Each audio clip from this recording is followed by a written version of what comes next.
महाराष्ट्राचे राज्यमंत्री इंद्रजील नाईक यांनी गोर विचार प्रबोधिनीच्या वतीने आयोजित डफडा वादन स्पर्धेच्या उद्घाटनाप्रसंगी मांडले आहे। गोर विचार प्रबोधिनीच्या वतीने बंजारा संस्कृतीचा खरा आधार असलेल्या डफडा या वाद्यांची वादन स्पर्धा आयोजित केली होती।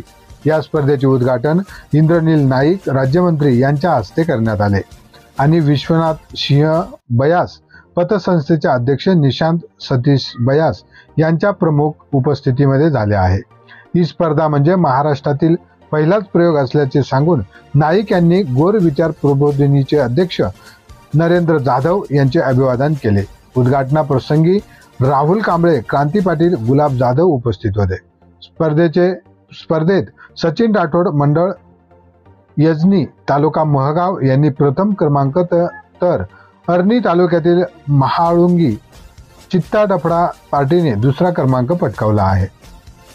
स्पर्धेच्या बक्षीस वितरण प्रसंगी आशिष काळबांडे, संजय चव्हाण, नरेंद्र जाधव, दुर्गेश राठोड, रामराव पगार, सकलाल राठोड, अक्षय राठोड, दिनेश राठोड, प्रकाश चव्हाण, बाबूलाल महाराज, माणिक महाराज, दामू महाराज यांच्यासह माता जगदंबा देवी संस्थानचे विश्वस्त व गोर बंजारा बांधव मोठ्या संख्येने उपस्थित होते। महाराष्ट्र क्रांती न्यूज साठी तालुका प्रतिनिधी सनी मधुकर चव्हाण, पुसद, महगाव, यवतमाळ।